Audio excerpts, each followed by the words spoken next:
So, dear students, today we will study state Coal-Rasch law of independent migration of ions, give its mathematical expression, and it is very important. So, what is the statement?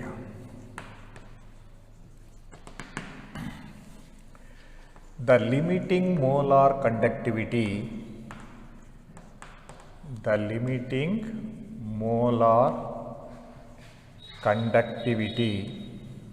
of an electrolyte is the sum of the sum of the contributions of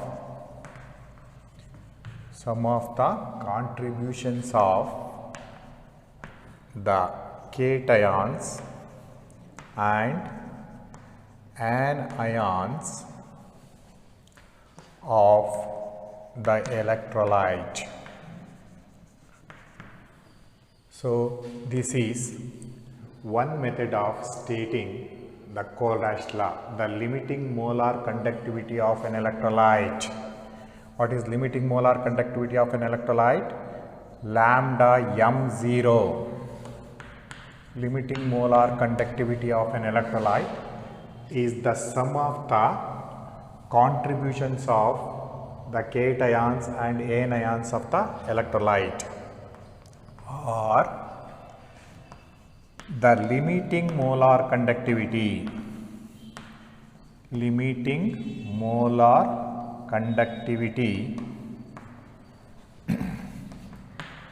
lambda m0 of an electrolyte is the sum of the limiting molar conductivities of the cation and anion of the electrolyte. So, you can write either of these two definitions. The limiting molar conductivity of an electrolyte is the sum of the limiting molar conductivities of the cation and anion of the electrolyte. For example,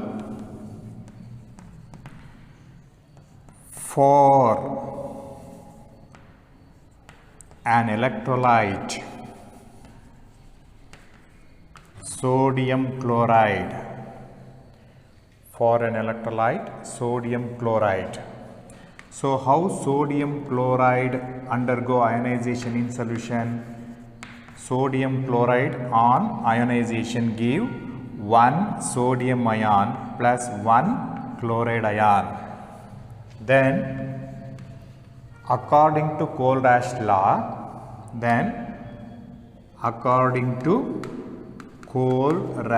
law, limiting molar conductivity of sodium chloride, it is an electrolyte, is equal to sum of the limiting molar conductivity of Na plus ion plus limiting molar conductivity of chloride ions.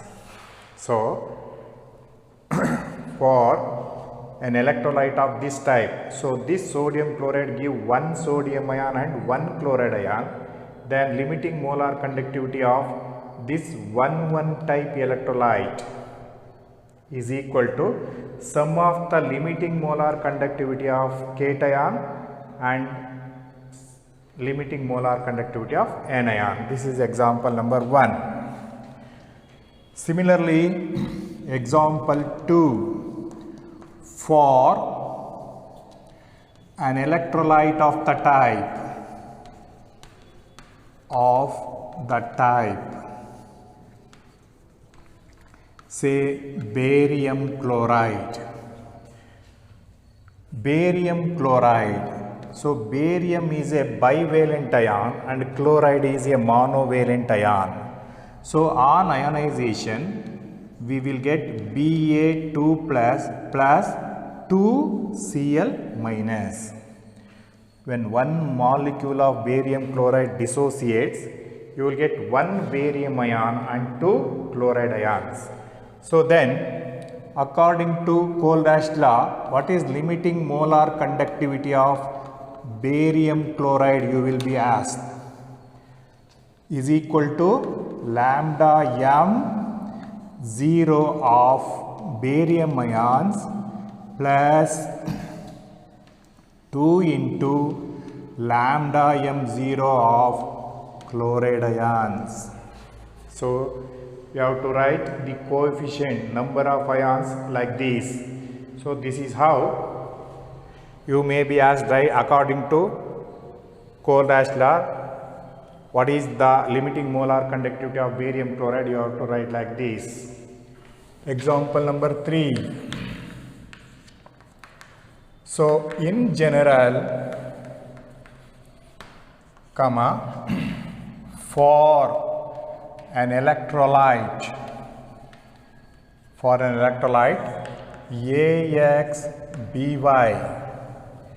AXBY electrolyte dissociates to give X number of AY minus plus Y number of BX plus,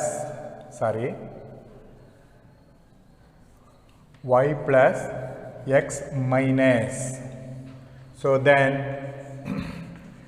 according to Kohlrausch law, what is limiting molar conductivity of the electrolyte AXBY is equal to X into limiting molar conductivity of AY plus Y into limiting molar conductivity of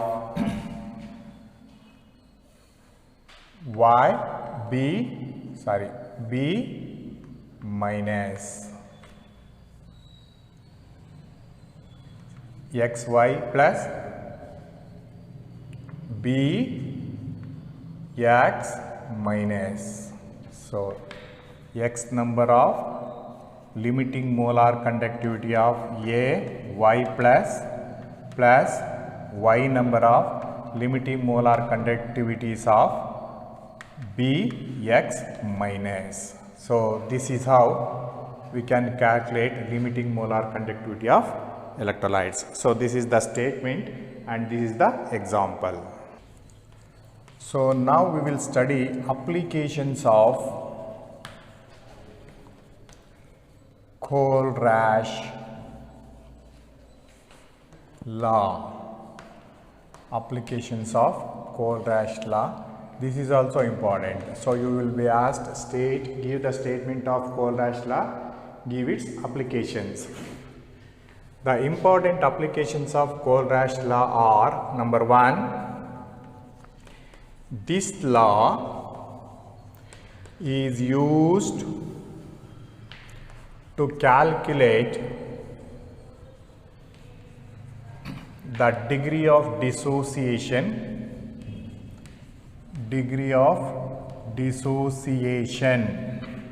alpha and dissociation constant K of an electrolyte.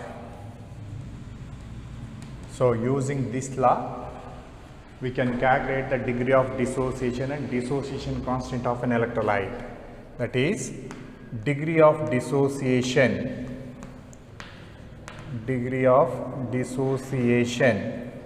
alpha equals lambda m divided by lambda m naught. So here what is lambda m? Lambda m equals molar conductivity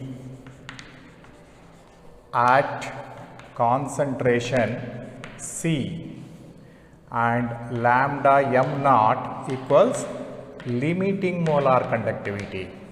limiting molar conductivity, that is conductivity at zero concentration.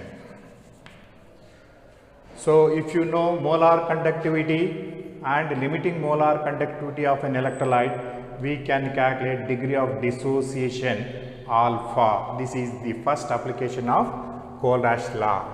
Coming to the second application. So the lambda m naught, what is lambda m naught? Limiting molar conductivity. Lambda m naught of any electrolyte can be calculated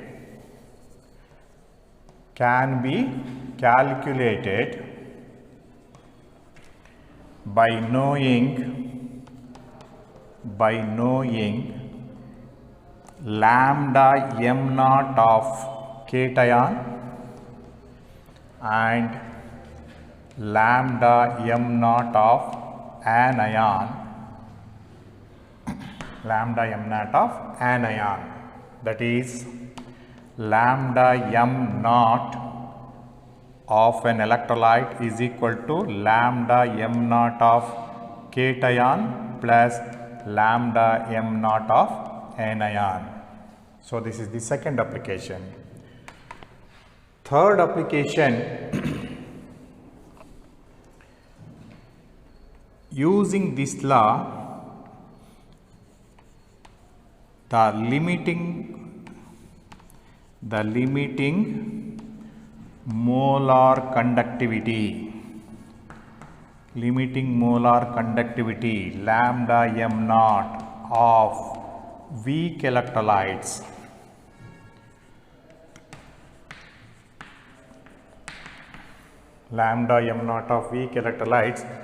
can be determined. So for strong electrolytes, limiting molar conductivity can be calculated using Debye-Eckel-Onsager equation, and by plotting lambda m versus root c, by extrapolating the curve to zero concentration, we can calculate limiting molar conductivity for strong electrolytes. But in case of weak electrolytes, the plot of lambda m versus root c is not a straight line. Therefore, we cannot get lambda m naught by graph. So, in such a case, lambda m naught of weak electrolytes can be determined using Kohlrausch law. For example, lambda m naught of CH3COOH, acetic acid is a weak acid, can be determined by knowing lambda m naught of CH3COONA, it is a strong electrolyte, comma lambda m naught of HCl and lambda m naught of NaCl. So, sodium acetate, hydrochloric acid and sodium chloride all are strong electrolytes. So, lambda m naught values of all these strong electrolytes can be determined by experiment. Using the values of lambda m naught of all these strong electrolytes, we can determine the lambda m naught of this weak acid like this. That is, then lambda m naught of CH3COOH equals lambda m naught of CH3COONA plus lambda m naught of HCl minus lambda m naught of NaCl. So here lambda m naught of sodium acetate, it is a strong electrolyte, is nothing but the sum of the lambda m naught of CH3COO minus plus lambda m naught of Na plus. So here Na cancels with Na because this is, we have to minus this one. Cl cancels with Cl. Here what you will get, lambda m naught of CH3COO minus plus lambda m naught of H plus gives lambda m naught of CH3COOH.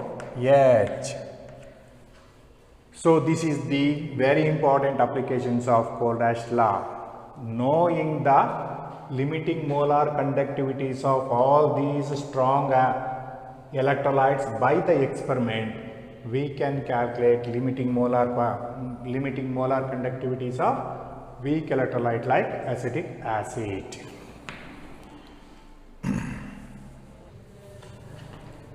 So let us work out some problems on Kohlrausch law.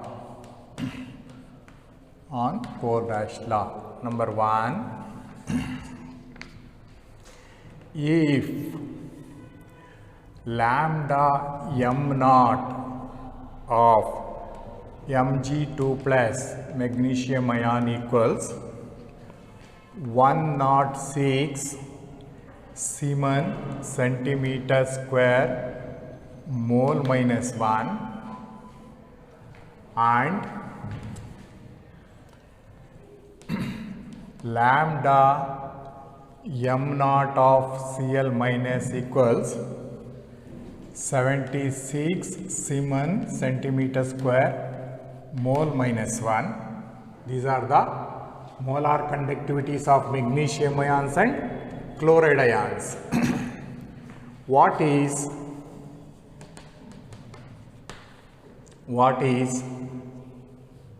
lambda m naught of magnesium chloride? So limiting molar conductivities of cations and anions are given. We have to calculate limiting molar conductivity of the electrolyte. So MgCl2 ionizes like this. Mg is a bivalent ion, chloride is a monovalent ion. So Mg2 plus 2Cl minus. What is lambda m naught of MgCl2 equals lambda m naught of Mg2 plus 2 into lambda m naught of Cl minus.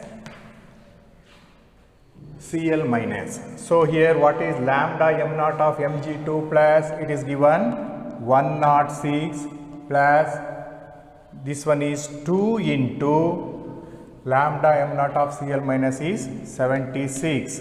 That is equals lambda m naught of MgCl2 equals 258 Siemens centimeter square mole minus 1. This is how we can calculate the limiting molar conductivity of an electrolyte knowing. So remember, when one molecule of an electrolyte dissociates, how many cations are formed and how many anions are formed, this is very important.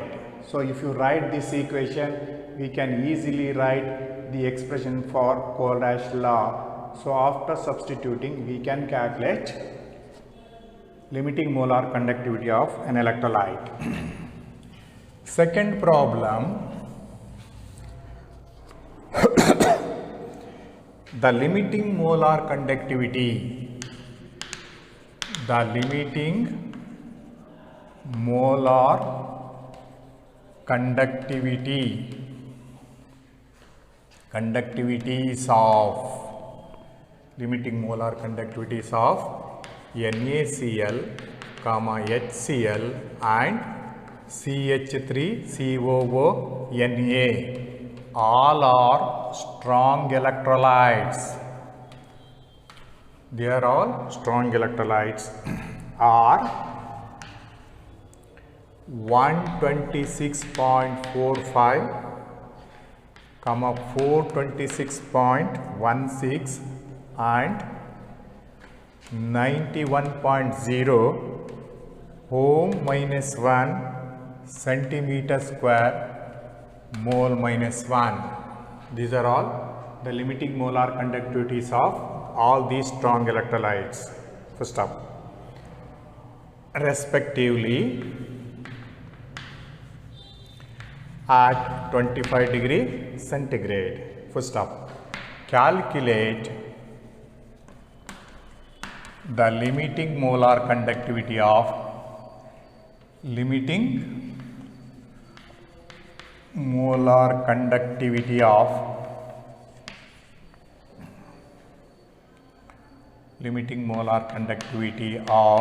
CH3COOH.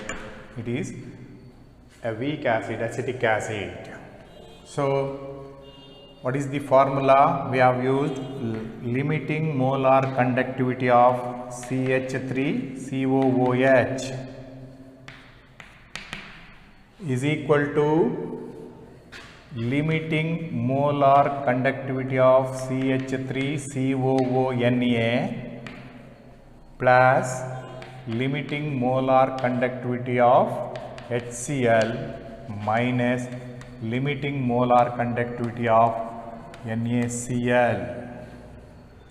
So, what is limiting molar conductivity of CH3COONA equals CH3COONA is 91.0. Limiting molar conductivity of HCl equals 426.16. Similarly, limiting molar conductivity of NaCl equals 126.45 ohm minus 1 centimeter square mole minus 1. So, you have to substitute all these values. This is equals limiting molar conductivity of sodium acetate is 91.0 plus limiting molar conductivity of HCl is 426.16 minus limiting molar conductivity of NaCl is 126.45. So, this is equal to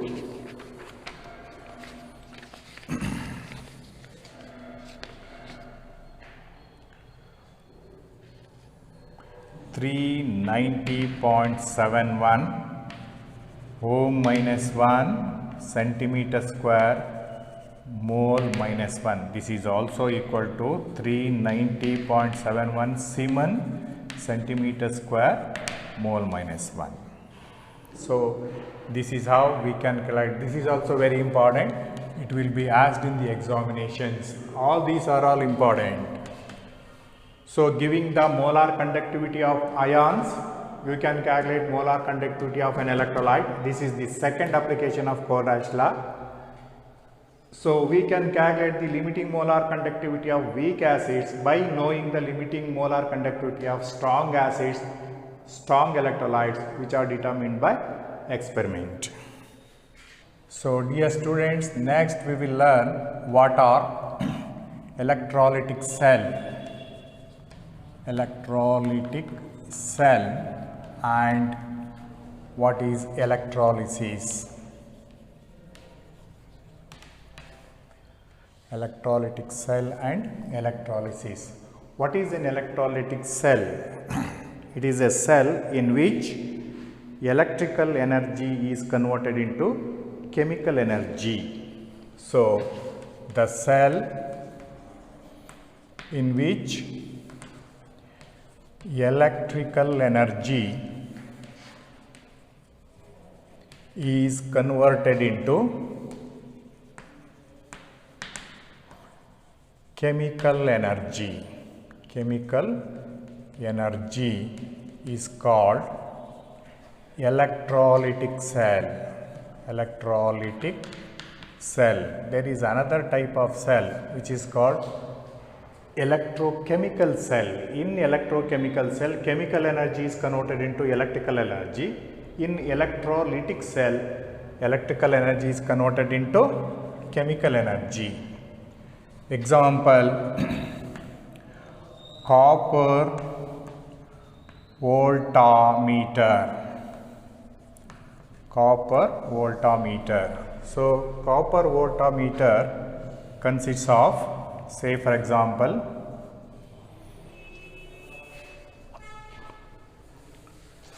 so here it is a beaker containing copper sulfate solution. Copper sulfate solution. So here there are two strips of copper. So this is one strip, this is another strip. These two copper strips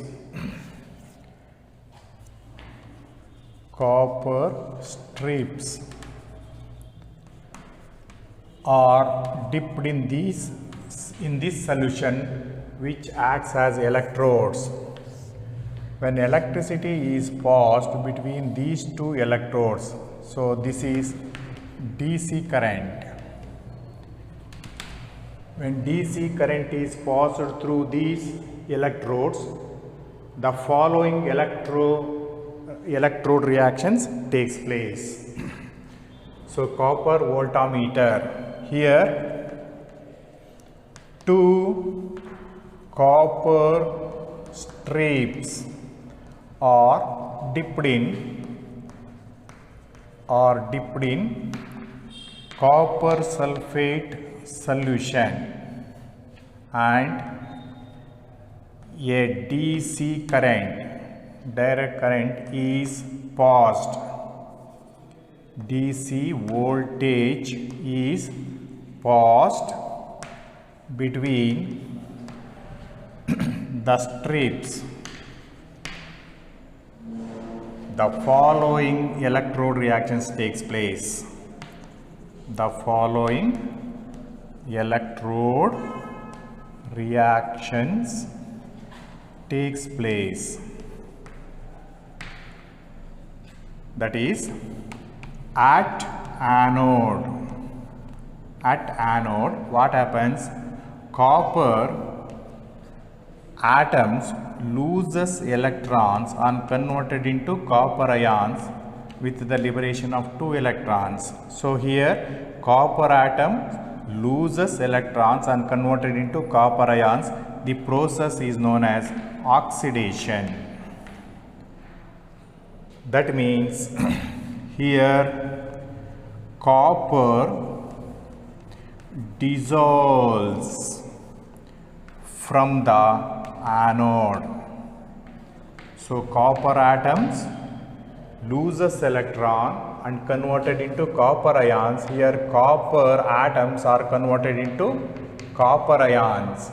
Losing of electron is called oxidation. Here copper dissolves from the anode.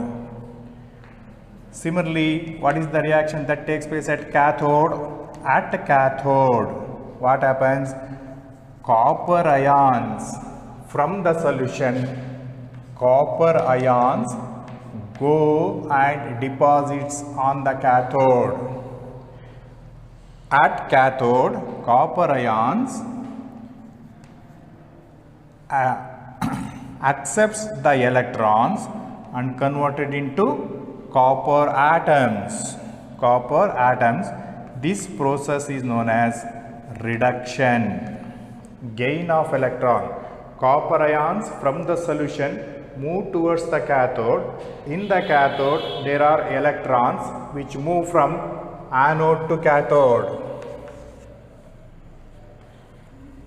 and accepts the electron and converted into copper atom. The process is known as reduction.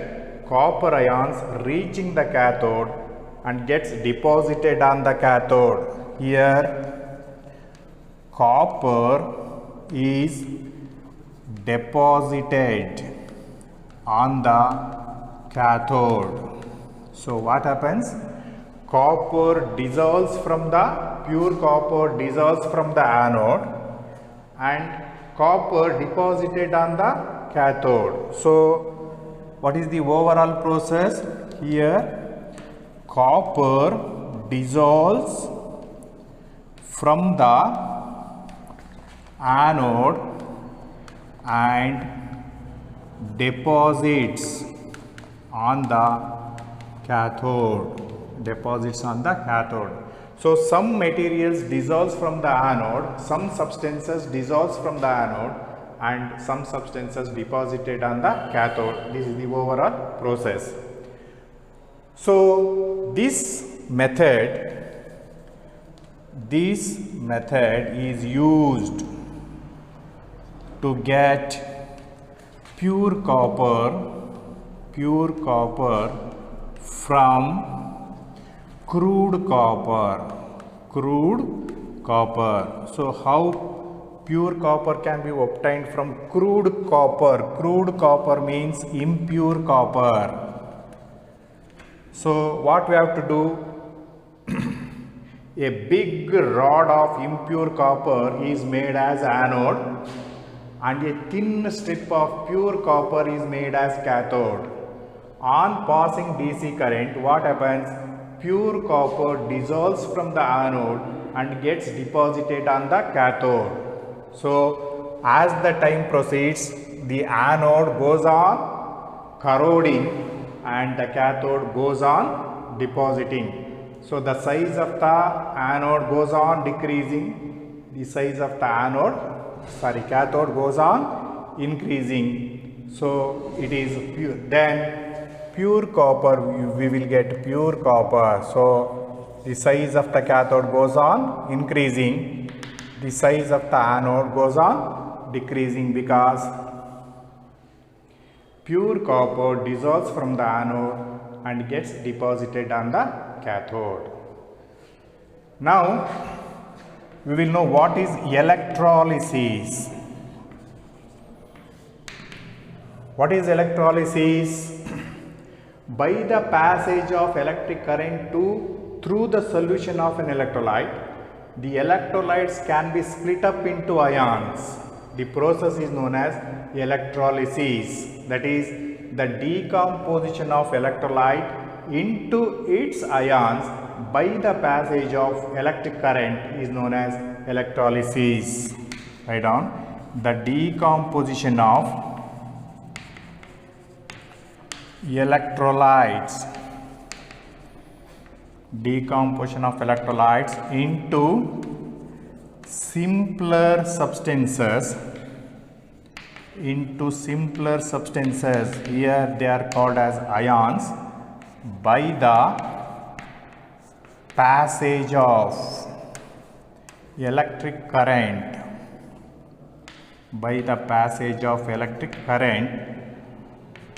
into their solutions is known as electrolysis. Example, copper sulfate on electrolysis gives Cu2 plus SO4 minus. So by the passage of electric current, copper sulfate is made to dissociate. Here electrical energy is converted into chemical energy.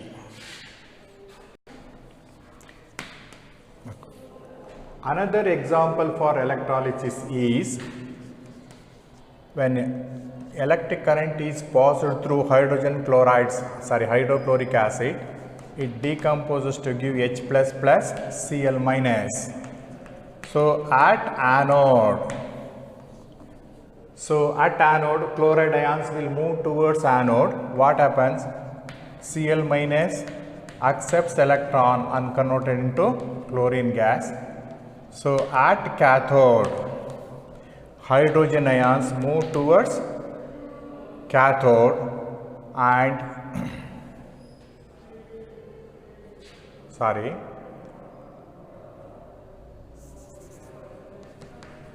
So chloride ions loses electrons and converted into chlorine gas. These hydrogen ions accepts electron and converted into hydrogen gas. So by the electrolysis of hydrochloric acid, we can get anode, we can get chlorine at the anode and hydrogen gas at the cathode. This is what is known as electrolysis. So by the passage of electric current through the solutions of electrolytes, we can bring about chemical reactions. That means electrical energy is converted into chemical energy and we can bring about the chemical reactions. By the passage of electric current, we can split hydrogen chloride into hydrogen gas and chlorine gas. This is what is known as electrolysis. Okay, onward. So let us study Faraday's laws of electrolysis. Faraday's laws of electrolysis. So we will study the first law of Faraday's first law of electrolysis. State Faraday's first law of electrolysis. State Faraday's first law of electrolysis and give its mathematical form, mathematical equation. So these are all very important. State Faraday's first law of electrolysis, give its mathematical form. So what is the statement?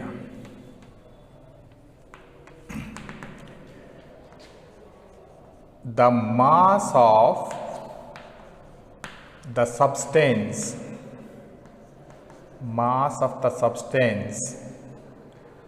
liberated or deposited, the mass of the substance liberated or deposited at the electrodes, is directly proportional to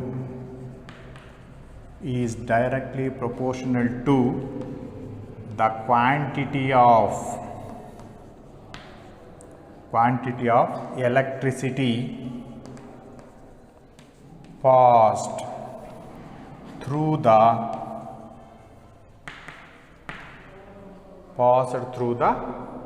solution of electrolyte.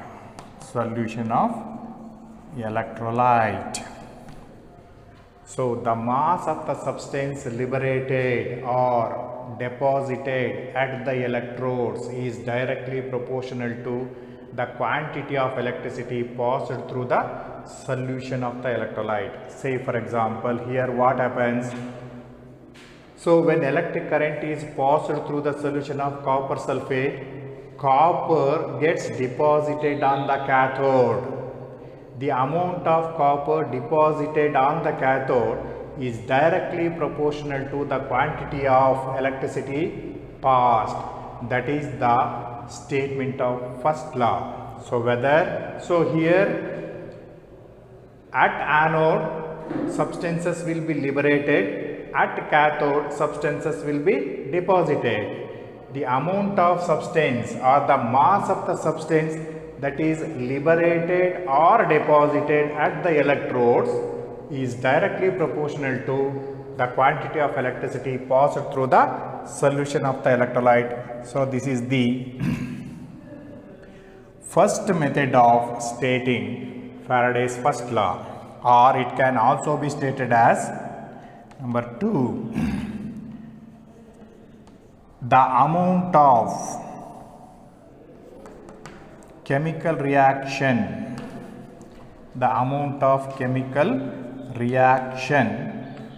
that takes place that takes place at the electrodes is directly proportional to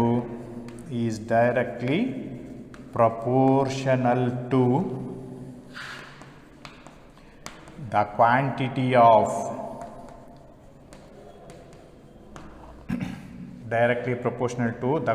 of electricity passed through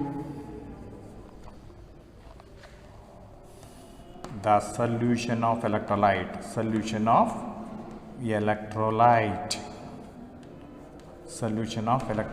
So here I have mentioned the mass of the substance liberated or deposited. Here the amount of chemical reaction that takes place at the electrodes. Either you can learn this statement or you can learn this statement. Both are one and the same.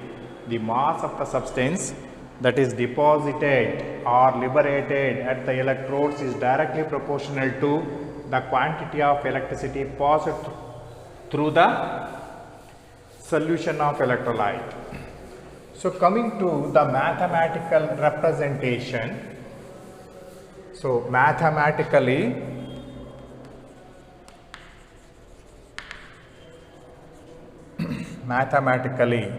W is directly proportional to Q. What is W? W equals mass of the substance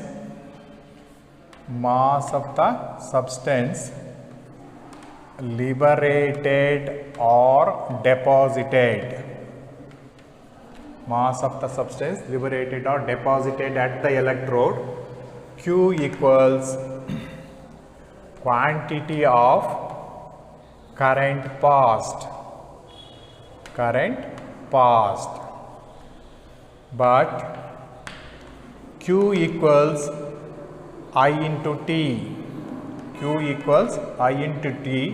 Where I equals current in amperes. I equals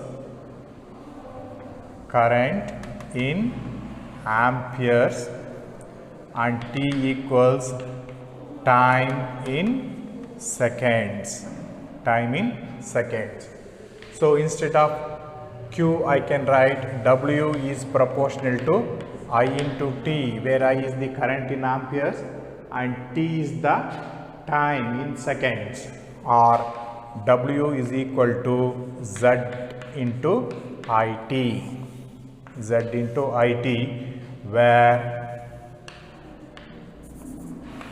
where Z equals chemical equivalent of electrochemical equivalent. Z equals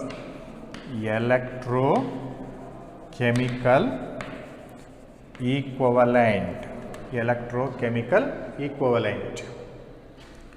When I equals 1 ampere